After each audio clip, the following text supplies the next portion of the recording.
Bonjour à tous et bienvenue dans ce Café Psynaps, l'aventure de la thérapie. Une fois de plus, tous ensemble pour pouvoir discuter, échanger, peut-être encore un peu plus que les autres fois, puisque cette émission, elle a été créée directement pour vous, pour avoir de l'interaction, pour répondre aux questions qu'on nous pose à nous formateurs sur différents sujets. Et je vous remercie d'avoir envoyé des questions sur l'adresse qu'on vous a donnée, que j'ai totalement oublié, toutes mes excuses, mais aussi pour ceux qui font partie du groupe Synapse World sur le forum directement. Voilà, café@synapse.fr.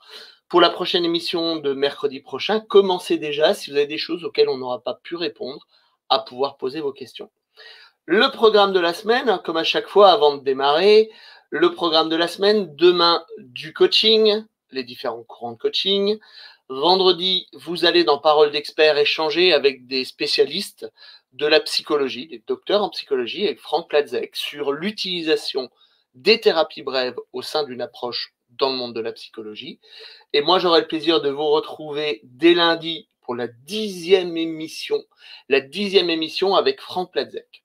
Mais aujourd'hui, au vu des différentes questions, on a choisi un thème un peu particulier. C'est pour ça que j'ai la joie de recevoir avec moi Emmanuel Châtenay. Bonjour Emmanuel. Salut. Bienvenue. Comment vas-tu? Super. Alors avec Emmanuel, on a une excellente chance, quelque chose qui nous tient énormément à cœur, c'est qu'une fois par année, on est les formateurs d'une formation très très particulière qui s'appelle PNL Jeune Adulte. Alors pourquoi deux formateurs? Parce qu'on va le dire là, je pense qu'il y en a même certains qui nous épuisent, n'est-ce pas Manu? C'est intense. Sincèrement, c'est intense. C'est 8 jours d'intensité. Demandeur. Le premier jour, on pourrait rigoler. Hein. Il y a des anecdotes croustillantes sur le fait que pourquoi vous venez. On a toujours des bonnes réponses. Souvent, papa-maman. Ouais, et puis, c'est vraiment une super formation. On a eu là aussi des questions qu'on a eues. Parce qu'on va parler des ados, quand c'est les parents qui envoient quelqu'un, nous en formation de temps en temps, on a des jeunes adultes qui disent moi je suis là parce que mon oncle, ma tante, mon papa, ma maman a été formé par Synapse et ils m'ont dit de venir pendant mes vacances. En général, à partir de la première demi-journée, ça change et à la fin, je dois l'avouer, ils sont ravis, eux comme nous, d'avoir fait ce voyage ensemble. C'est ça. On aura Ça part en l'occasion pleurs. d'en reparler. Oui, il y a des larmes, bien entendu, comme à chaque fois. Alors, je vois plein de bonjours. On va pas pouvoir vous dire bonjour à tous. Ouais, Vous c'est êtes clair. tellement nombreux, mais bonjour à tous et ravi d'être avec vous. Bonjour tout le monde. La semaine dernière, avec Nathalie, on a parlé de différentes questions. Il y en a certaines qu'on n'a pas pu totalement traiter encore. Donc, on va pouvoir y revenir aussi et échanger en direct avec vous sur tout ce qui se passe. Une des premières questions, je vais te la laisser afficher. Merci à Loïc qui, une fois de plus, fait un travail génial en back-office. Comment freiner le stress quand le client est face à lui-même? Alors, je vais reprendre la question de manière générale et on va faire ça sous forme d'échange. Une de nos auditrices, ça fait super bizarre de dire ça, enfin, une des personnes qui nous suit, nous disait, voilà, moi, il y a de temps en temps où pendant la séance, mon client est bien, et puis quand la séance est finie et dans le temps, très rapidement, il va être de nouveau confronté au stress, il va de nouveau avoir sa problématique. Moi, j'appelle ça être englué dans sa problématique. Alors Manu, est-ce que toi, tu aurais une idée d'accompagnement pour éviter ce genre de choses? Pour éviter ce genre de choses, sur la continuité, le rendre autonome, donner son autonomie à la personne qui vient te voir, c'est ce qu'on peut faire de mieux. Tout à l'heure, on parlait aussi de prescription de tâches. Bien sûr. Pourquoi pas, pour le sortir justement de ça et l'amener dans totalement autre chose. Alors, on va juste faire un point, si tu veux, sur la prescription de tâches. Il y en a une très intéressante. Ouais. Si on parle de stress, alors on va imaginer un cas client, comme on dit. Une personne qui vit du stress régulièrement, et là, elle vous dit, voilà, moi, après les séances, j'ai stress. Moi, j'aurais tendance à lui faire du stress programmé. On l'a vu dans des cafés qui parlaient des prescriptions de tâches. Je vais lui dire, voilà, le matin, vous levez à quelle heure? Je sais pas, il me dit 9h. De 9h à 9h10, je vais vous demander de stresser à fond pendant 10 minutes. Puis après, vous prenez votre café, votre thé ou ce que vous prenez le matin, et comme ça, vous l'avez fait pour la journée, vous n'en avez plus besoin. c'est quand même super surprenant hein, de programmer cette zone de stress, mais on va bien sûr lui donner des outils aussi pour qu'une fois qu'il ait programmé le stress, tu en as parlé, gagner en autonomie pour plus l'avoir. On va le rendre autonome. Le rendre autonome, c'est lui faire aussi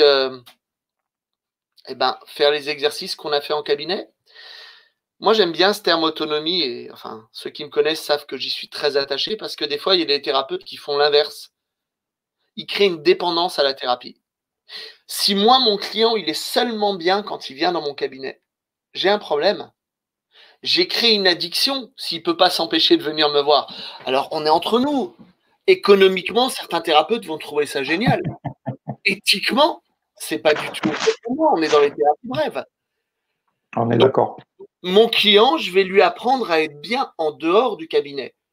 Moi, je préfère dire qu'il n'est pas bien pendant le cabinet, plutôt que, enfin, quand il est au cabinet, plutôt que le reste du temps. Hein. Faut pas abuser. Donc, d'autres méthodes. Je t'ai coupé pour pouvoir faire un point. Non, non, du tout. Après, j'allais rebondir sur ça justement par rapport au fait de cette autonomie. Déjà, on travaille dans une thérapie avec l'hypnose où on utilise quand même pas mal notre voix et où il n'est pas rare d'entendre des gens dire ah ouais, mais en fait, dès que tu parles, j'adore. Et ça aussi, c'est comme tu disais tout à l'heure, ça peut poser problème, ça pose problème. D'où le fait que des fois, je m'interdis aussi de donner des bandes sonores ou des choses comme ça, de façon à ce que la personne, je préfère l'inviter à regarder le lundi, tu vois, les cafés pour qu'il apprenne des techniques d'auto-hypnose. Ben ouais, tant qu'à faire.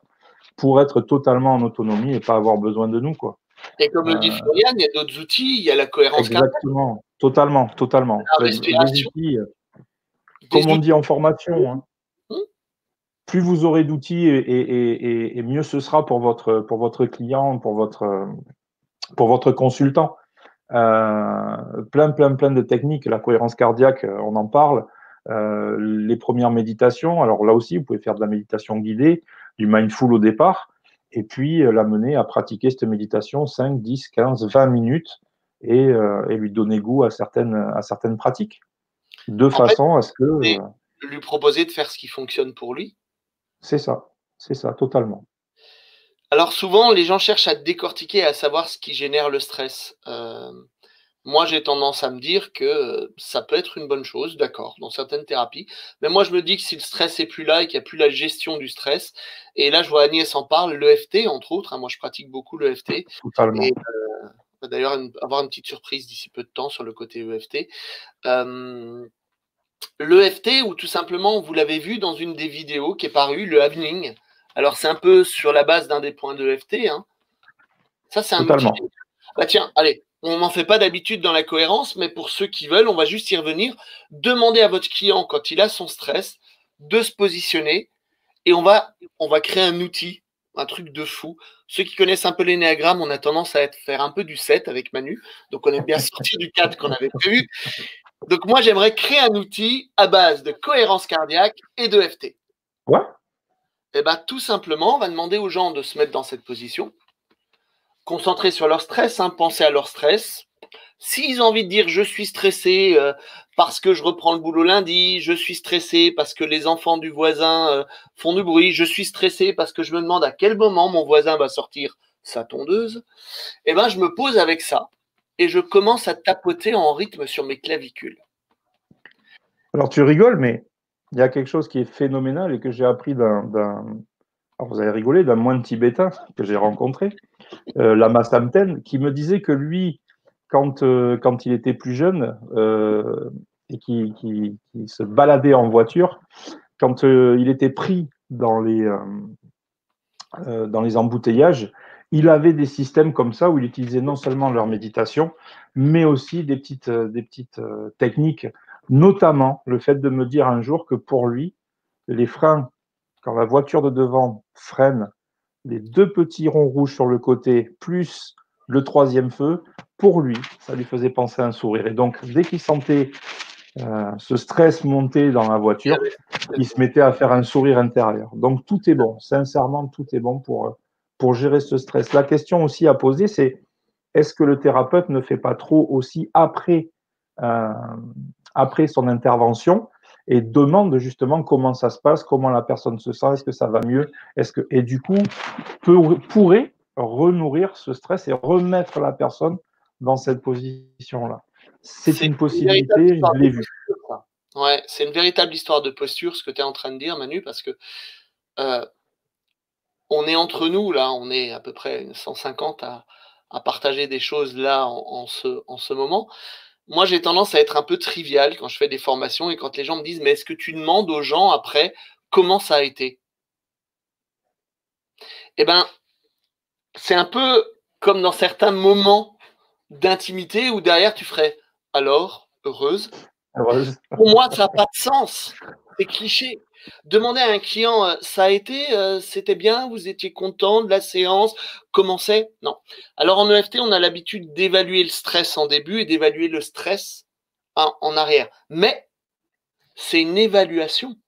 On ne demande pas au client de se replonger dedans et de regarder ce que ça donne, quoi. La thérapie brève, il y a une métaphore que j'adore.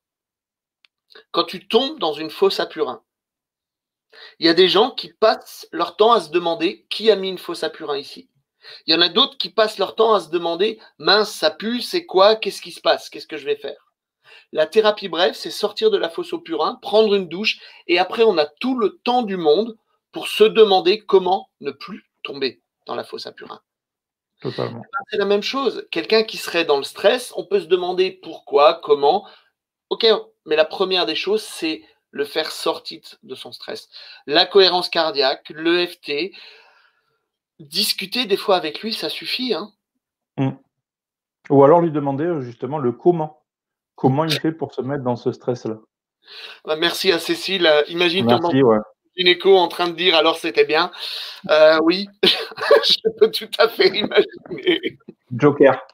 Alors, Joker sur le dentiste, puisque j'en avais un qui me disait j'espère que ça va pas faire mal. Et juste avant de faire ce qu'il avait à faire, attention, ça risque de faire mal. J'adore. J'avais pris l'habitude de plus l'écouter.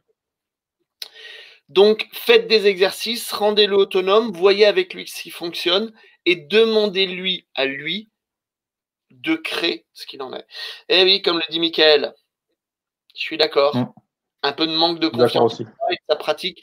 C'est les gens qui appellent pour avoir un feedback. Moi, je dis toujours aux gens, écoutez, vous savez qu'il y a quoi que ce soit, repassez-moi un coup de fil et on en discute. Mais bon, pour moi, il n'y a pas de raison. Bref. Je précise les horaires, moi. Hein. Dans les rappelez-moi quand vous voulez. 4 heures du matin, non? C'est arrivé. Parce que j'avais pas cloisonné. Donc, erreur de débutant. Donc, ça arrive. Donc, faites attention à bien dire aussi à vos consultants, à vos clients, d'appeler dans les heures, entre guillemets, dans les heures bureau. Mais bien sûr. Rappelez-vous que vous aussi, vous avez cette possibilité, et je dirais presque une petite nécessité d'avoir votre carré à vous. C'est une profession, hein. C'est un métier. On le vit, certes, on y met beaucoup de nous, mais il y a aussi des normes, quoi. Toujours être dans ce cas, ça génère aussi un stress, sinon, de votre côté.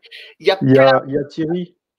Pardon, excuse-moi, je t'ai coupé parce qu'il y a Thierry qui demande EFT, je vois là. Emotional Freedom Techniques, le fait de libérer ses émotions. Des techniques de méridien, de points d'acupression. Regardez sur Internet, vous trouvez plein d'informations. Gary Craig a voulu ça gratuit. Gratuitement. Plein d'infos. Et d'ailleurs, quand on parle de gratuité, on va vous faire une petite surprise sur l'EFT d'ici très peu de temps pour vous donner des outils parce que c'est à disposition. Une fois de plus, on a choisi de donner 2-3 outils pour que vous ayez un peu plus de cordes à votre arc. Voilà. Plus votre boîte sera remplie, et mieux ce sera. Je le dis, je le répète. Tout à fait. Ok. Alors, je ne sais pas s'il y a d'autres questions par rapport à ça. D'autres, on a eu des échanges. Je n'ai rien vu d'autre. Alors, on peut peut-être passer, comme on est dans la covision, à une deuxième question, Loïc, si tu veux bien, dans celle qu'on avait sélectionnée. Tada! Ah. Ah.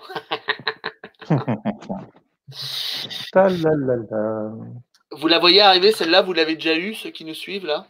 Vous savez, ce moment particulier, alors c'est pas forcément un enfant, hein, ça peut être 2 adultes qui viennent quand on fait de la thérapie de couple, et ils n'ont pas du tout le même objectif.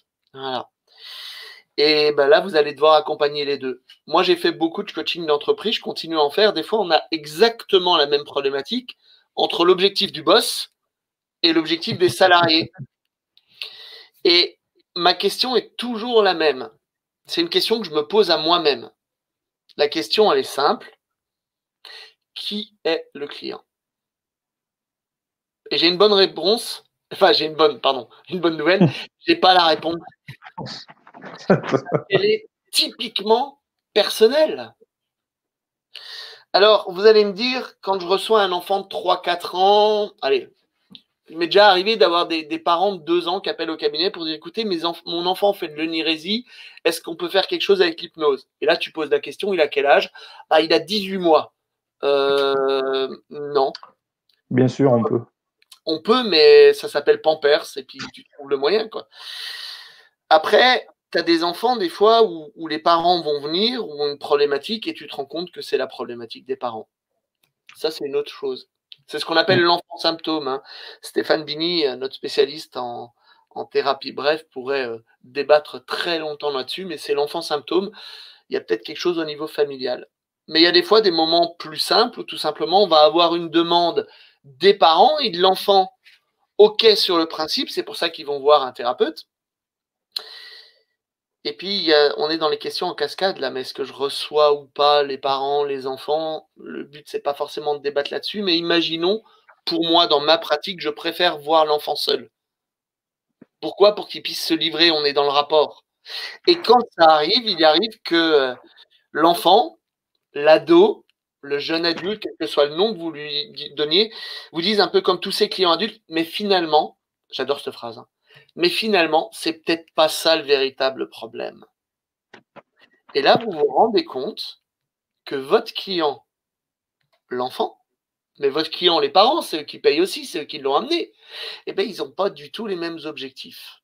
Si on veut bien, Manu, moi j'ai eu un cas en thérapie où désociabilisation chez le jeune adulte, 17 ans, plus envie d'aller à l'école, les parents qui venaient et qui voulaient trouver une solution pour qu'il reprenne l'école. Et là, tu découvres quand tu travailles avec le gamin que non, lui, son rêve, c'est de prendre un an de break, de bosser et puis de repartir derrière. Là, tu es en face à un mur. Hein. Alors attends, je vais juste rebondir. Il y a Adam Alami qui nous dit attention à recevoir l'enfant seul. Est-ce que je peux te proposer de développer un peu? Parce que je ne comprends pas cette inquiétude. Alors, on va le laisser développer et revenir Ouais, vas-y. à ce que je disais, si tu veux bien. Donc, 2 objectifs. Comment tu gères, toi? Sur 2 objectifs, alors je vais être très très cash. Je me concentre énormément. Alors, je reçois seul aussi. Je reçois les. Alors, je me suis spécialisé, on va dire, beaucoup plus dans le pré-ado, ado. Oui. J'ai laissé un petit peu la partie enfant. Donc, en dessous des, on va dire, en dessous des 12 ans. Je reçois quand même, hein, mais c'est pas une spécialité. Vraiment, moi, ce que j'ai aimé, c'est les ados. Donc, je pense qu'à partir d'un moment, sûrement parce que les années colo qui remontent, je pense que le plus important, c'est lui. C'est le rapport que tu vas, tu le disais tout à l'heure, c'est le rapport que tu vas avoir avec lui, c'est la confiance que tu vas avoir avec lui. Donc, il y a une discussion qui se fait avec les parents, avec le. J'écoute, mais des fois, je me dis que je fais l'ado avec les parents. Je leur fais oui. Et puis, en fait, dès que je capte dans le regard du jeune qu'il y a quelque chose qui est pas OK avec ça, je dis que OK, j'ai pris assez de renseignements. Je vais vous demander de bien vouloir sortir et puis on va continuer la séance seule. Et effectivement, tu as le fameux. Mais en fait, moi, personnellement, ça ne me pose pas du tout de problème. Le fait de, j'en sais rien, le dernier en date, c'était quoi? C'était le pauvre garçon, il a été pris à fumer une substance illicite. On voyait très vite et très fort que c'était pas quelque chose qu'il avait l'habitude de faire réellement. Je pense que les parents sont tombés entre guillemets, au mauvais endroit, au mauvais moment. Il n'y avait pas une question, alors que pour la mère, c'était quelque chose de dramatique. Mais on peut comprendre les parents aussi. Hein. Moi, je suis pas. Totalement, T'es à fond. totalement. Mais on s'inquiète. Ça reste une drogue. Il y a de quoi s'inquiéter. Mais je me fais un point d'orgue de faire sortir les parents, de les faire attendre, de façon à pouvoir avoir un autre dialogue, parce que là, il y aura un autre dialogue avec l'ado, forcément. Ben, moi, je vois Patricia, c'est ce qu'elle dit, elle reçoit les enfants seuls, pareil, hein. Alors, je mets un petit bémol, je l'ai fait pendant un moment, j'accompagne un peu moins ces enfants en très bas âge. Des fois, Mm. 4, 5, 6 ans, les enfants ont besoin d'avoir les parents, ça c'est OK. Mais avec des jeunes ados, ça le laisse pas. Eh ben, voilà. Oui, Adam, ça va me permettre de pas du tout être d'accord avec toi. Mon client, c'est l'enfant. Est-ce que l'enfant, alors prenons les ados si on veut bien pour cette spécificité, est-ce qu'il ouais, dit la même chose s'il sait que les parents écoutent? Déjà, on a un problème de confiance. C'est que l'ado, il va déjà se dire, oui, mais de toute façon, il va le dire à mes parents. Donc, est-ce qu'il se lâche autant? Première problématique. Si je laisse la porte entrouverte, je vais rassurer les parents, mais je vais braquer l'enfant. Perso, je parle pas, je m'imagine en tant que jeune ado, j'aurais jamais échangé. J'ai eu à le faire une période de ma vie, vers 16-17 ans. J'aurais jamais échangé si derrière j'avais su que mes parents pouvaient l'entendre. Parce qu'on dit des fois à son thérapeute des choses qu'on n'a jamais dit à personne. Et mm, j'insiste sur le à personne, y compris à soi-même.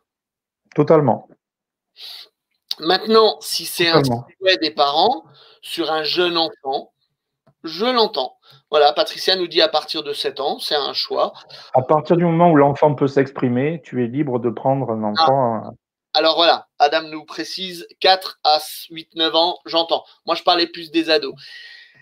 Ok, pourquoi pas laisser, si c'est une demande des parents et de l'enfant, en effet, ça peut les Alors, rassurer au début. je vais rebondir sur ce qu'il dit, le fait de laisser la porte entrouverte, par rapport à ce que tu disais tout à l'heure, que souvent ça peut être l'enfant syndrome, et que des fois, je m'autorisais à parler à l'enfant tout en envoyant un message Aux à la parents. porte entrouverte, bien évidemment. Bien évidemment. Je crois que c'est Stéphane qui m'avait raconté comment il faisait et je trouve ça tellement génial. Euh, il travaillait avec des petites chaises, bien sûr. On parlera un peu du matériel tout à l'heure, mais des chaises amenées au niveau de l'enfant pour se mettre au niveau de l'enfant. Et il demandait aux Totalement. parents de ne pas écouter et de se mettre avec leur téléphone en fond de cabinet, faire ce qu'ils ont à faire comme ils ont l'habitude, là, assis sur une petite chaise, dans un coin quelque part. Et il disait, la plupart du temps, les messages que je passais, dans les métaphores que je racontais, servaient presque plus aux parents. Non, mais c'est une évidence. C'est une évidence. Et là, Gérald nous le dit, hein, les réponses, répondre à la place de l'enfant, mais bien entendu. Moi, j'en ai Totalement. un qui m'a dit, non, non, mais c'est pas ça, c'est pas vrai ce que tu dis, c'est pas ce que tu penses. Alors moi, j'adore ça. Un père ou une mère qui dit à son enfant, c'est pas ce que tu penses. Voilà. Mm. Mais attention, ça reste votre démarche. Ah ouais, alors, ok, je peux pas la laisser passer, on la voit. Ouais, ouais. Voilà, bien sûr, un pédiatre a écopé, on va pas aller sur ce sujet-là, parce qu'on parle bien sûr dans une pratique cohérente du métier, on parle de plein de choses, il y a des parents qui sont tordus, alors utilisez un truc tout bête. Vous savez ce que c'est ce petit outil? C'est un enregistreur. Enregistrez vos séances. Légalement, ça vous permettra, alors bien sûr, il n'y a pas de limite, mais on va pas non plus devenir des flipper de tout ce qui se passe, sinon Non, non. on en pour moi, c'est une histoire de rapport et de confiance. Des tordus, il y en aura. Aujourd'hui, on a assez de protection pour savoir que ce genre de choses n'arrive pas. Mais je vais plus loin. Qu'est-ce qui se passe quand on a un enfant en cabinet qui, justement, lui, a subi des attouchements de quelqu'un d'autre? Est-ce qu'on lui donne les mêmes chances? Il y aura toujours des gens qui pourriront la profession. Là, je pense que si on prend un pédiatre, bah, c'est pas l'ensemble des pédiatres, et bien heureusement. Mais on peut le trouver quelle que soit la profession, on trouvera des abrutis, excusez-moi d'être aussi Bien cash. sûr. Pour moi, je ne veux pas rentrer dans une psychose parce que sinon je ne fais plus rien. Donc je suis un homme, je ne reçois plus de femmes. Mais d'ailleurs, je ne reçois plus d'hommes aussi, hein, on ne sait jamais. Bien sûr. Bon, on ne sait jamais. Donc dans ce cas-là, je ne peux plus rien faire. Donc je vais revenir sur la question de Bastien, si vous voulez bien, dans l'échange. Répondre à la place de l'enfant, oui, on est toujours dans la même dynamique. Et si on ne se sent pas à l'aise avec ça, ben, j'ai une bonne nouvelle. On est dans les limites du thérapeute. Le faites pas.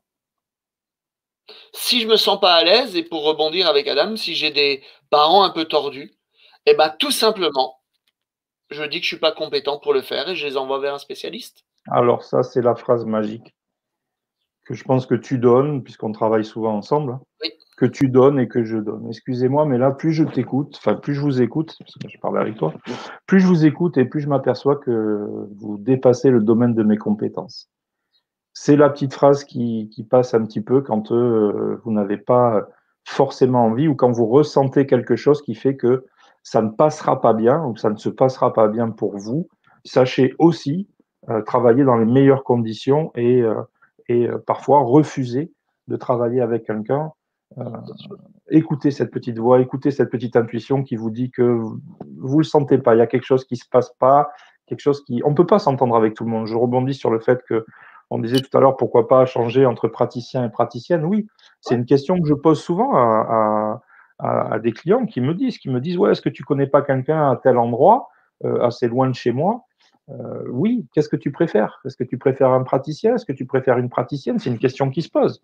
Bien évidemment, il y a des choses où parfois les gens se sentent plus à l'aise avec l'un ou avec l'autre. C'est des questions à poser, c'est des choses à tenir compte. La personne la plus importante dans cet échange, je suis désolé de le dire, mais ça reste moi, hein. Donc si je le sens pas, ce qui est en train de se passer, si j'ai un doute, si j'ai quoi que ce soit, ben, je sais aussi dire non. J'ai un ami sophrologue il y a très très très très longtemps, avant que je démarre dans les thérapies, qui m'a dit: le plus beau cadeau qu'un être humain peut se faire, c'est savoir dire non. Et ben dire non aussi à une personne en disant, bah, c'est un peu la phrase, dans ce que vous êtes en train de me dire, et plus je vous écoute, plus je me rends compte qu'on est en train de sortir de mon domaine de compétences privilégiées. Et afin de vous garantir le meilleur accompagnement, j'aimerais pouvoir vous orienter vers un collègue. Et là, deux solutions. Soit tu as quelqu'un qui s'est installé à côté de chez toi que tu veux éliminer et tu envoies cette personne. Ça, c'est ma blague. Je plaisante. Je plaisante. Tu l'envoies bien sûr, mais non. Non, mais faites-vous un tissu de thérapeute. Là, dans tous nos échanges, et c'est un peu moi ce que j'adore dans la communauté, parce que je vais l'appeler comme ça, la communauté Psynapse, bah, c'est que c'est des gens qui se sont rencontrés au fil des formations. Nous, souvent, formateurs, on nous dit, tu connais pas un thérapeute là-bas. Bah, c'est sûr, c'est plus simple pour moi je suis très kiné dans mon sens, j'ai besoin de voir les gens, de les entendre, mais aussi d'être en leur présence pour les comprendre. Ben moi, j'adore envoyer les gens vers d'autres personnes parce que totalement. ma prédilection, mon domaine particulier que j'aime faire ou plein de choses. Personnellement, je n'accompagne pas le poids tabac aujourd'hui. Alors pour plein de raisons, hein, je bouge beaucoup dans toute la France en tant que formateur, c'est un accompagnement régulier, c'est compliqué pour moi d'avoir de la régularité. Mais j'ai des collègues, et je partage un cabinet entre autres sur Rennes, j'ai des collègues qui le font parfaitement, je sais comment ils bossent, je sais ce qu'il en est, et je peux moi recommander avec tout le plaisir du monde à des gens qui m'appellent moi. Totalement. Ça fait partie de cet aspect justement, que tu le disais à juste titre, communautaire.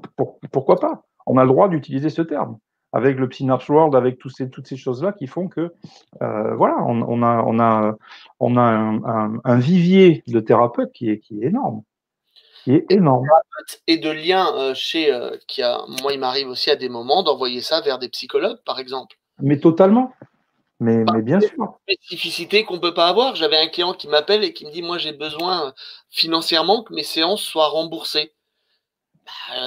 J'ai une amie qui est psychologue et qui, dans le cadre de certaines séances, peut les faire rembourser. Moi, je pouvais pas sur ce coup-là. Je l'ai envoyé parce que je sais qu'elle a la capacité. Comme je vais avoir un tissu de médecins autour de chez moi, parce que moi, je ne suis pas médecin, je le répète, je ne soigne pas les gens. Il y a des gens qui le font, c'est bon, tout le monde l'a vu. Et j'envoie ce qu'il en est. Émilie, ma collègue, qui comprenait pas pourquoi ses oreilles sifflaient. Moi non plus, Émilie, je ne sais pas pourquoi. Voilà. Où j'envoie les gens vers des gens que je connais. Et bien sûr. Et puis comme tu dis, parfois certains professionnels, se renseigner sur le professionnel qui suit aussi la personne. Des choses que... Et vous gagnez en crédibilité. Moi, je sais que je vis dans un petit village, dans le sud-ouest. Le fait d'avoir dit aux Toubib ce que je faisais et leur dire que je leur envoyais des personnes et ci et ça, ils étaient ravis de savoir aussi qu'on pouvait compter les uns sur les autres. Quand je travaille sur le module 1, donc sur les addictions en hypnose, hein, que tu connais aussi très bien, je travaille aussi avec un psychiatre ici à Bordeaux sur les addictions. qui me donnent des adresses pour aller voir des colloques, des discussions, des choses comme ça, pour progresser à titre personnel. Mais je le dis et je le répète, c'est un métier aussi. L'hypnose est une aide. Et du coup, le fait d'avoir travaillé avec ce monsieur-là, ben, encore aujourd'hui, il m'envoie des personnes. Alors, je vais me faire l'avocat du diable, hein. Vas-y, Alors, j'adore l'avocat du diable parce que ça fait un guacamole d'enfer. vas-y, Elle est pas mal, balance. celle-là. Ah Elle ouais, est bonne. allez, Il y a aussi des médecins qui vont vous envoyer bouler. oui. Qui vont vous envoyer bouler pour plein de raisons. Je ne veux pas rentrer dans ce débat-là, mais accepter qu'il y a des gens qui ne sont pas OK avec ce que vous faites. Moi, je me rappelle, et on a souvent échangé avec des stagiaires, c'est une histoire, on le voit un peu comme une légende urbaine, mais elle nous est arrivée à plein de thérapeutes. C'est où le client a d'excellents résultats. Moi, c'était sur le travail sur la douleur. Il avait vu plein de médecins, il ne trouvait pas. Et il fait un travail sur lui, il trouve lui-même la voie de son auto-guérison. Je l'ai accompagné sur l'hypnose, mais plus sur la relaxation. Et il est super heureux, il m'appelle pour me dire bah, je dors mieux, c'est nickel, tout est super, blablabla. Et il me rappelle 2 jours après pour me dire écoutez, j'ai super mal, hier je suis allé voir mon médecin qui m'a dit de toute façon tout ça c'était des conneries. Ben voilà. Cadeau. Qu'est-ce que vous voulez que je vous dise? Qu'est-ce que Alors, vous voulez dire? et ça rebondit sur toujours cette même question qui était là entre les enfants et les parents. Vous aurez ça aussi. Vous aurez un travail que vous allez mettre en place avec l'enfant. Les parents vous l'emmènent, il y a toute la bonne volonté derrière, vous faites un travail juste phénoménal. Et au moment où l'enfant sort du cabinet, vous allez avoir une phrase assassine du père ou de la mère. Bon alors, ça va mieux maintenant ta phobie? De suite dans la foulée, ou tes manières, ou tes choses qui vont Non, venir moi j'en ai une. fracasser certaines choses. Moi j'en ai une qui m'a permis un recadrage. Alors, ceux qui me connaissent, je suis un peu cash dans mes recadrages, mais le papa regarde le jeune adolescent, lui dit j'espère que vu ce que ça me coûte, ça va être efficace. Il dit ça au jeune qui sort. Et qui avait un sourire au-delà. Son père lui demande comment ça va. Ah non, c'est génial, blabla. Ben, j'espère, vu ce que ça me coûte, ça va être efficace. Alors moi, j'ai fait un petit recadrage un peu cash. Je lui ai dit, mais monsieur, tout dépend à combien vous estimez la valeur de votre fils. Excellent. Alors, le papa, bizarrement, c'est la maman qui a amené le jeune adolescent par la suite. Voilà. Mais c'est ce dont avait besoin mon client qui était le jeune ado. Si tu l'as pas prévenu que tu faisais dans la thérapie d'impact, parfois, ça peut être sympa aussi de lui dire. Je sais qu'on peut pas marquer toutes les thérapies sur la plaque, mais Ouais, mais je te rappelle que sur ma carte à moi, il y a marqué mercenaire du oui, c'est changement, vrai, c'est vrai, noté sur blanc. Hein. c'est vrai. Faut pas abuser. Alors, merci Béatrice, parce que tu nous donnes Ouais, le c'est pas moi qui l'ai dit. nous a posé.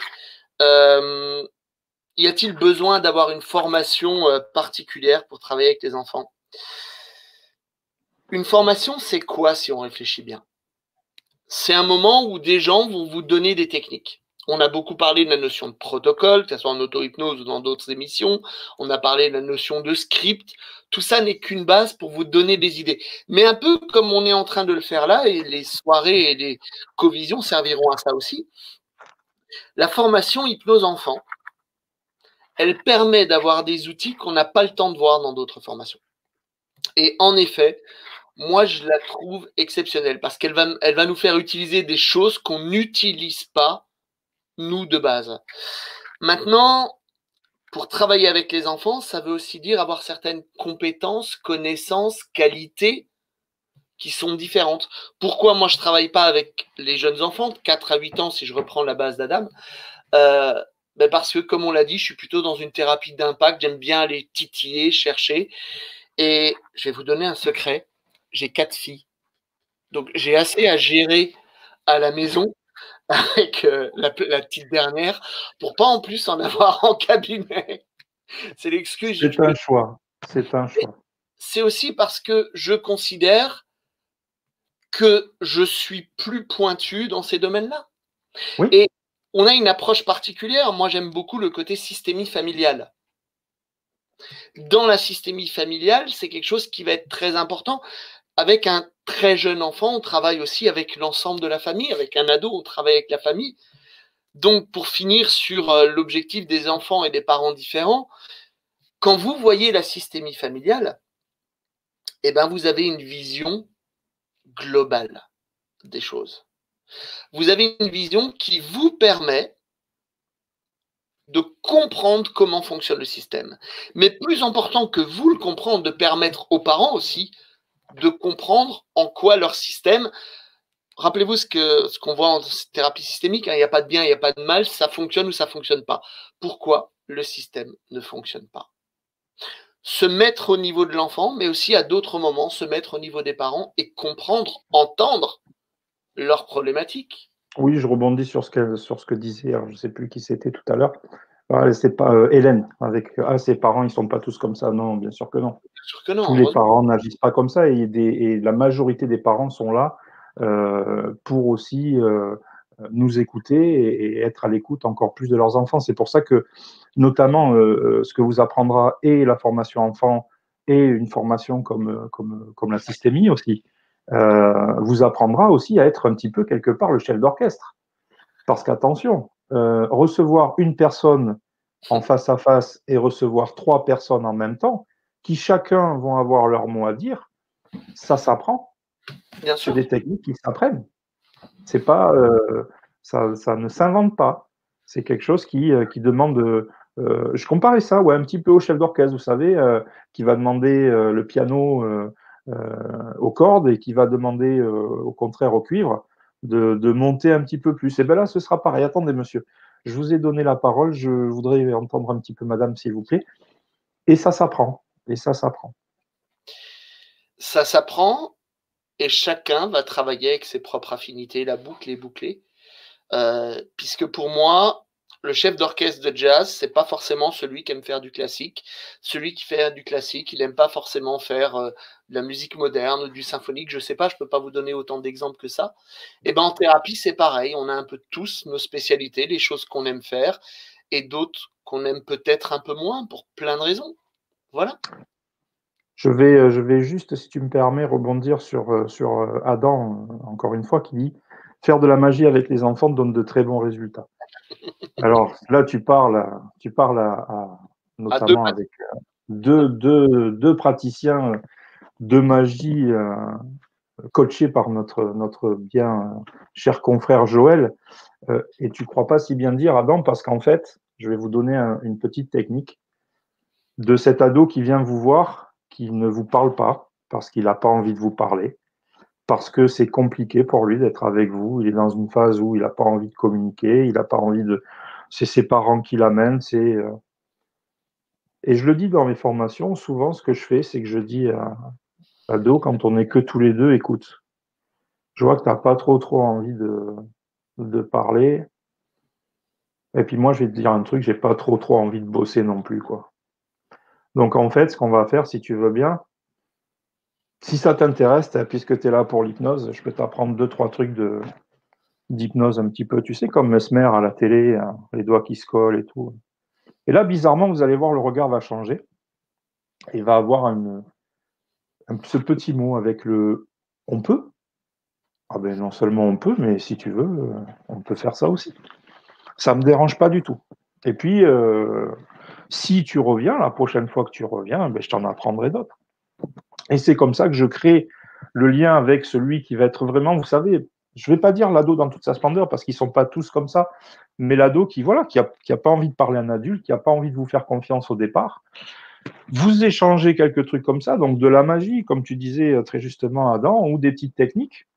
Et puis voilà, ça va se terminer comme ça. Et puis je vais lui dire avant de partir, par contre, tu me promets une chose, hein, c'est que quand je vais ouvrir la porte, il faut que tu dises aux parents qu'on a super bien bossé, hein, parce que sinon ça ne va pas le faire. Et du coup, le deuxième coup de téléphone que vous recevez, c'est pas les parents qui vous appellent, c'est l'ado. Pour vous dire quoi? Oh là là, j'ai essayé tout sur mes potes à l'école, ça a fait fureur. Nanana. Est-ce que je peux revenir? Bien sûr que tu peux revenir. Par contre, là, je change de dialogue à la deuxième visite. Et bien Je dis, sûr. écoute, sincèrement, on ne peut pas rester sur ça pendant 1h15, 1h30. Donc, ce que je te propose, c'est que d'abord, on va travailler cette problématique. Et après, dans le dernier quart d'heure, promis, je te montrerai d'autres choses. C'est une histoire de rapport avec les gens. Et pour ça que moi, j'aime le client. Je ne veux pas revenir sur cette polémique qu'on a déjà eu tant de fois.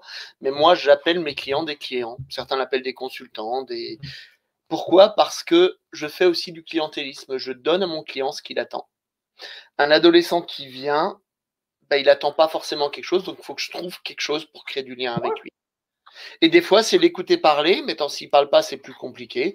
Des fois, c'est échanger avec lui. On a le domaine des métaphores qui est tellement utile en thérapie qu'on va pouvoir faire de la thérapie tout en parlant d'autre chose, tout en échangeant. Alors bien sûr, il y a le regard des parents. Si derrière, les parents ont l'impression qu'ils ont payé une séance complète d'hypnothérapie où ils s'attendaient, eux, à ce que le gamin il sorte par magie et ça y est, maintenant, les résultats ont explosé, il n'y a plus de stress, tout va bien. Cadré peut-être au début, Ouais, cadré au départ, quoi. Ça peut c'est valoir le sûr. coup. Ok. Alors, on va clore un peu cette parenthèse puisqu'on échange avec vous et on voit. Je vois tous vos commentaires et merci pour Ouais, ça. ça fuse, j'ai pas l'habitude, moi, ça fuse. Je les On vois va tous passer vers comme une ça. autre question qui nous a été posée. Ouais. Mon cher Loïc, voilà. Ah, Bah alors, qu'est-ce que vous avez, vous, en cabinet? Ça, c'est une grande oh. question. Ouais, mais à mon avis, ils veulent savoir ce que nous, on a au cabinet. Eh ben, vas-y, je te laisse démarrer, puis je parlerai de moi après. Waouh, là, là, là, là, là, là. Alors, au départ ou aujourd'hui? Parce qu'aujourd'hui, j'en ai des choses dans mon cabinet.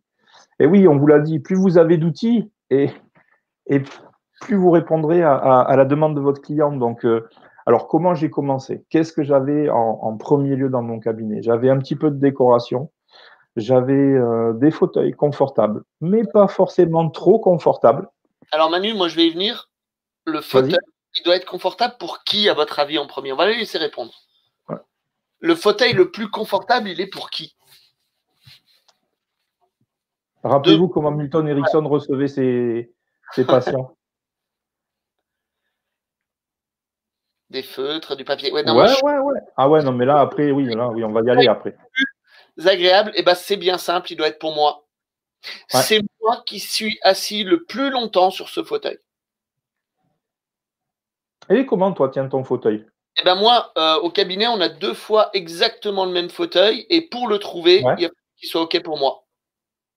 Et puis j'ai une particularité en hypnose, j'adore faire ce petit jeu.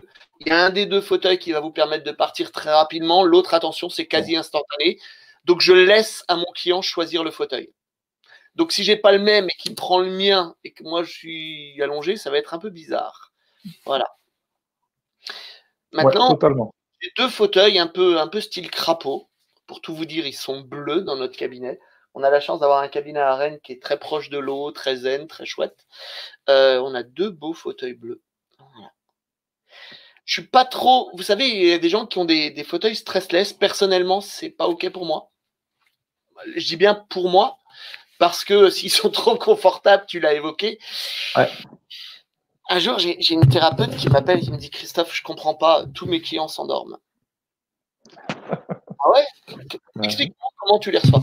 Bah, quand je les reçois, tu sais, moi j'aime beaucoup le zen, ils arrivent, il y a une petite musique douce. Je leur propose souvent un thé, mais bon, si c'est trop tard, plutôt une infusion, hein, parce que Ouais, c'est le ça, une thé, bergamote. dormir le soir. Je les laisse s'installer sur ce fauteuil. Et puis, je sais, quand on fait de la relaxation ou de l'hypnose, des fois, on a froid. Alors, je leur propose, soit j'augmente un peu le chauffage, mais j'aime pas trop. Donc, j'ai pris l'habitude de leur donner une couverture. Et là, elles me disent ce qui m'a achevé. Hein. Tu sais, Christophe, j'ai ce fauteuil-là.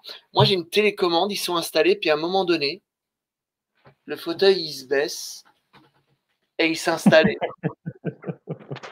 Tu veux qu'il fasse quoi? Fait mourir de rire parce que j'avais juste, c'est type personnel, hein, petit ancrage, le générique du journal de 13 heures avec mon grand-père. J'ai une période de ma vie quand je travaillais où je mangeais chez mes grands-parents. Et mon grand-père, il se mettait devant les infos. Il avait un fauteuil stressless. Il mettait sa couverture, il avait sa petite tisane, il appuyait sur le bouton et quand le générique démarrait, je le voyais faire. C'est ce que dit Coco, Voilà, surtout en début d'après-midi, quoi. c'est ça. Bien sûr, bah oui. Ah ouais, c'est cadeau. Si tu les reçois à cette heure-ci, sur la digestion et qu'en plus tu leur proposes des fauteuils stressless, c'est cadeau. Il y a 10 chances sur 10 ou voire 11 chances sur 10 pour qu'ils s'endorment. Moi, Maintenant, dans j'ai le pratique, c'est utile. Hein. Je dis pas. Je dis juste ouais, que pour moi, ça ne fait pas. Voilà. moi, j'ai deux fauteuils identiques pour l'un et pour l'autre. Et je me suis rajouté un petit fauteuil à roulettes sur moquette de façon à pouvoir bouger parfois autour du client. C'est un petit plus que je m'autorise. Après, quoi vous dire de plus? De la décoration, des styles différents pour amener le client sur des discussions, sur des sujets un petit peu, des choses qui vont attirer l'œil pour lui permettre de fixer à un moment donné. Je suis pas très art abstrait et pourtant j'ai deux, trois tableaux d'art abstrait extraits pour dire à la personne, du coup, vous voyez quoi? Partir sur des choses comme ça. Je crois que toi aussi, du coup, avec tout ce qu'on pratique à côté, on a aussi des tables qui sont venues. C'est une véritable question, la table, en effet. Ouais. Dès que vous allez travailler sur des protocoles particuliers, l'anogastrique hypnotique ou en hypnoanalgésie, par exemple, hein, accompagnement, ben, une table ou en magnétisme ou en rebouteux, vous allez peut-être, en réflexo, hein, avoir besoin d'une table, une table de massage. Ouais, j'en ai une aussi, oui, tout à fait. On travaille aussi dessus. Avec un plaid, mais plus une serviette pour protéger la table. Ça me permet de faire une petite parenthèse, période de confinement, si vous avez une table, nettoyez. Ouais. Régulièrement, il y a de très très bons produits pour nettoyer. Comme ça, quand vous passez d'un client à un autre, ça permet d'avoir quelque chose de bien. Je rebondis sur ce que dit Béatrice aussi, les jouets, un espace. Dans le tout premier cabinet que j'avais un grand cabinet. Je vais pas me la péter, mais j'avais un très très beau cabinet et assez grand qui m'a permis de faire un espace enfant. Et je le dis quand je suis en formation, j'ai vraiment une partie où l'enfant sait que c'est chez lui. Et même, c'est sa safe place qui est géographiquement, on va dire, présente dans ce cabinet. Et l'enfant sait très vite qu'à partir du moment où il doit me parler qu'à moi, que c'est à moi qui veux raconter des choses, que c'est que là, à l'époque, j'avais cet espace-là où l'enfant y allait avec des petites chaises que j'avais récupérées. Alors c'est très drôle pour ceux qui me connaissent, hein, 1m93 pour pas mal de kilos, dirons-nous, sur ces petites chaises, parce que oui, quand vous travaillez en petite enfance, vous travaillez avec, allez dans les maternelles de vos enfants, regardez bien, tout le matériel est à leur taille. Donc, c'est ça. Donc, on fait ça. Donc, tout ce qui est stylo, tout ce qui est feutre, tout ce qui est Playmobil, tout ce qui est jouet, si vous avez la possibilité d'avoir vraiment un espace pour ceux qui travaillent avec les enfants, dédié à l'enfant, pour qu'il soit là-bas, pour qu'il soit dans sa safe place et expliquez-lui bien que c'est son endroit et qu'à n'importe quel moment, s'il a besoin de vous parler, s'il a besoin que les parents ne soient pas là, on passe un petit code tous les deux et puis tu vas t'installer là-bas et comme ça, moi, je saurai que ce sera l'heure de dire à papa et maman qu'il faut sortir du cabinet de Manu. C'est OK pour toi? Ouais, c'est OK. Donc, n'hésitez pas à faire ça. Pardon? J'ai une idée dans la tête, ça me fait sourire parce qu'à Besançon, j'avais ces une table d'écolier et ces deux petites chaises pour enfants. Je travaillais un peu plus avec les enfants et la collègue avec qui je partageais le cabinet utilisait les enfants aussi, avait un travail avec les enfants, était psychologue.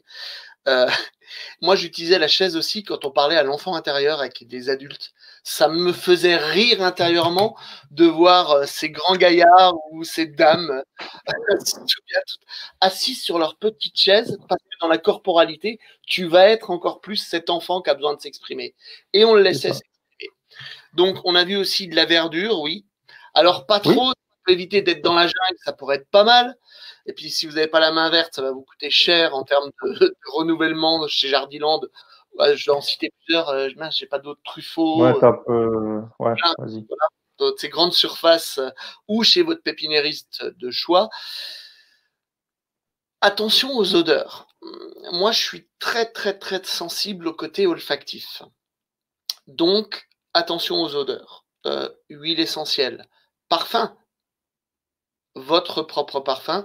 J'ai séché Manu, vous avez remarqué, il ne bouge plus. Alors, je pense que c'est parce que sa connexion est 1, 2, 3 coupée. Mais voilà. Le côté olfactif, tout ce qui est odeur, encens, huile essentielle, votre propre parfum aussi, restez aussi un peu dans le neutre et observez, calibrez si c'est OK ou pas pour votre client. Trop d'odeur tue les odeurs. Et rappelez-vous qu'au niveau des ancrages, on a beaucoup parlé des ancrages, l'olfactif est un ancrage très, très, très important. Alors Stéphane, de la fausse verdure, bien entendu, bien entendu, enfin de la belle, hein, pas celle achetée à 2 francs 6 sous dans un magasin où tu as l'impression d'avoir une orchidée qui a des couleurs qui n'existent pas dans la nature. Mais en effet, de la fausse verdure si on veut, ou de la vraie, ce qui est bon pour vous. Rappelez-vous une chose qui pour moi est très importante. Vous êtes la personne qui va passer le plus de temps dans cet endroit. Florian nous dit des coussins style yoga pour les enfants, une table de massage. Exactement. Pour démarrer, je ne veux pas parler de budget, mais si je veux parler de beaux fauteuils, vous commencez à trouver des fauteuils pour pratiquer la thérapie. On va être dans les 50-60 € pour un bon fauteuil. Je dirais à peu près le même prix pour une table de massage quand vous allez monter en gamme. Alors, la table de massage, c'est simple, hein. C'est l'épaisseur de la mousse qu'il y a sur la table. Moins elle est chère, plus la mousse est fine. Et de temps en temps, elle est un peu trop fine. Voilà. Sinon, l'odeur. Alors, la musique. Ah, merci Coco. Je vais raconter une anecdote puisqu'on est entre nous et puis j'adore, puis j'en profite, Manu n'est pas là. Ma première séance d'hypnothérapie, qui je ne savais même pas que c'était l'hypnothérapie, sur recommandation d'une amie à moi, une amie ostéo, elle m'a dit écoute, va faire une séance de Reiki avec cette personne-là. Et je l'ai suivie. J'y suis allé. Et je suis arrivé dans cette salle un peu zen où la personne m'a accueilli, une odeur d'encens, une musique zen, vous savez, avec de l'eau qui coule, avec des bruits de bambou, souvent du bol tibétain ou du ce que vous voulez, une musique très très ambiancée mais très très typée. Bon, je me suis dit avec le Reiki, pourquoi pas. Alors je pratique les arts martiaux, donc j'ai une autre vision aussi de l'énergie à ce niveau-là, mais peu importe. Donc j'y vais. Elle me fait s'installer sur sa table pour commencer sa séance. Et là, elle allume ce que moi j'appelle une fontaine à pipi. Alors, je vais expliquer parce que si je m'arrête là, j'espère que votre connexion va tenir. Une fontaine à pipi, ce sont ces fontaines à boucle où l'eau coule en permanence. Et c'est un bruit, moi, qui est terrible parce que ça ne me donne qu'une envie, c'est d'aller aux toilettes. Et bien sûr, première séance, la personne m'a dit est-ce que vous voulez aller aux toilettes avant? Non, non, c'est bon. Et j'ai passé 45 minutes allongé sur une table avec ce petit bruit d'eau qui coulait et en me posant qu'une question, est-ce que je vais tenir? Est-ce que je vais tenir? Est-ce que je vais tenir? Alors au final, pourquoi pas? Ça occupait sûrement mon conscient. Mais est-ce que c'est OK pour tout le monde? Donc faites attention et calibrez. Et posez la question, il y a des gens qui vont vouloir de la musique, d'autres qui ne vont pas en vouloir. Alors je vais vous montrer un petit, on est très matériel, hein. Il y a des fois où mon client, je lui propose de la musique, mais je ne lui propose pas avec un casque traditionnel. Oups. Je lui propose avec ce petit outil. Ce petit outil, il est particulier parce qu'il se pose là, quand ils sont assis, et la musique ne l'empêche pas de m'entendre. Parce que perso, je suis pas fan de parler dans un micro qui traverse ma voix et transformé. C'est pas OK pour moi. Donc, il m'est arrivé, entre autres, dans les séances de deep hypnose, d'avoir besoin d'aller chercher sur des sons particuliers, travaillés, et j'utilise ce genre de casque. Mais on est plus dans le domaine de l'expérimental. Je l'ai déjà montré aussi, j'ai un casque de réalité virtuelle que j'ai déjà testé aussi avec certains clients qui voulaient bien. C'est des choses que vous pouvez pouvoir utiliser. Maintenant, la musique, attention. C'est pour la question, ça s'appelle comment? C'est un casque qui est vendu par une marque que je ne peux pas citer, de 4 lettres qui commence par B-O-S-E. À vous de trouver le reste. Et c'est un casque qui permet d'avoir un son périphérique. Et je vous avoue que la pub m'a fait mourir de rire parce que la pub, c'est pour enfin vous créer votre bulle de bonheur dans le métro. Alors, si je me balade avec ça dans le métro, ça me fait penser au type dans les années 80 avec l'immense voilà, Sonware sur les. C'est bien, c'est ma. Pour les autres, ça va pas fonctionner. Donc, oui, faites attention à l'ambiance que vous allez créer. Elle doit être à la fois agréable, et j'ai tendance à dire, elle ne doit pas l'être trop non plus. Hein. Rappelez-vous, on arrive en fin d'émission. Si le client vient chez vous parce que c'est le seul endroit où il est bien, moi, ça me pose un peu un souci. Mais c'est ma vision des choses. Je crois qu'on a perdu définitivement Bordeaux. C'est dommage, c'était le moment où on allait pouvoir faire un échange sur est-ce que les vins de Bourgogne sont meilleurs que les vins de Bordeaux. Comme je suis le seul à faire cet échange, et c'est ma private joke pour cette émission, bien sûr les Bourgognes sont meilleurs. Revenons à quelque chose. C'est toi ou c'est moi? C'est toi qui coupes. Alors, C'est vrai? voilà le D'accord. matériel de base. Certains disent un ordinateur. Je vous rappelle ce qu'on a vu avec Nathalie la semaine dernière. 6 ordinateurs. Rappelez-vous une chose très importante. On explique aux gens qu'ils ont un droit de regard dessus. Il y a des documents qui permettent de le faire. Attention au rapport. Pour moi, il n'y a rien de pire que d'être derrière son ordinateur à écouter son client et à tapoter des choses à noter. Moi, je préfère un stylo et une feuille à côté de moi. Ça lui permet lui aussi d'être griffonné, de prendre des notes si vous voulez. Pour moi, c'est au moins ce qu'on a besoin, ce dont on a besoin au départ. Et puis une salle d'attente sympa, parce que c'est aussi un moment où les gens vont attendre. S'il y a des parents un peu de magazine. Alors perso, j'ai vu ça la dernière fois. Je suis allé amener ma fille chez un ostéo qui partageait avec un psychologue et avec un hypno. Et il y avait plein de magazines de psychologie magazine. Alors pour moi, c'est super anxiogène. Parce que tu viens déjà avec une problématique que tu ne cernes pas forcément. Et là, les seuls bouquins qu'on te propose, c'est des échanges de tous les gens qui ont des problèmes. C'est un peu comme si j'allais en chirurgie et qu'on m'avait mis la liste qu'ont les actuaires en assurance de tous les accidents possibles lors d'une opération chirurgicale. Pour moi, c'est un peu... Faites attention quand même à ça. Une fois de plus, un cabinet qui vous ressemble, un cabinet qui vous plaît. Ça peut être costaud. Ah, on a retrouvé. Donc, tu es d'accord Oui, avec moi. Dis juste oui, je suis d'accord avec toi. Ah bah, vous voyez, même là, il n'arrive pas à le dire. Des revues récentes. Patricia. Ah oui, oui, oui, oui. C'est quand tu arrives chez les ophtalmos, totalement.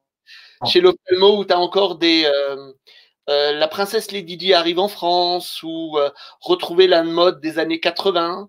Alors, ça peut avoir un petit effet kitsch. Le cabinet n'a pas été retapé depuis 20 ans. Tu le sais et tu y vas quand même, mais ça peut être un peu particulier des vieilles choses. Des BD. Allez, j'ai fait un petit coup de pub. Moi, on est presque tous à l'avoir. Est-ce que je l'ai là? Excusez-moi, je vais disparaître quelques instants. Et je vais faire un coup de pub pour une amie à moi. Hop, est-ce qu'on va le voir? Hop. Ça, j'en ai plein d'exemplaires. C'est un livre qui explique ce qu'est le métier d'hypnothérapeute. Et j'adore mettre ça en cabinet parce que je vois ceux qui se sont renseignés, ceux qui ont regardé et ceux qui ont échangé et qui ont déjà une base. Donc j'ai 2-3 bouquins un peu rigolos, des BD pour les enfants aussi, pour être un peu moins anxiogène, enfin pour les ados. Voilà ce que j'avais. Après, aujourd'hui, en termes de confinement, normalement, ils ne vont pas attendre longtemps dans votre cabinet. Donc, je vous rappelle, évitez, voilà, les magazines sont à proscrire, comme le disait Béatrice. On parle d'ordre général, Béa, on ne parle pas forcément là pendant le confinement, parce que qui dit confinement dit méthode particulière sur lesquelles on va bien faire attention, le masque et tout ce qui va avec, bien entendu, et éviter les choses que les gens touchent et désinfecter. Alors, essayez de trouver aussi un gel désinfectant qui n'ait pas trop d'odeur. Je suis allé dernièrement chez quelqu'un qui utilisait du gel désinfectant. Il avait une odeur de... Je ne sais pas ce que c'était comme odeur, mais c'était extrêmement, extrêmement, extrêmement fort et du coup dérangeant. On est toujours dans le monde des odeurs.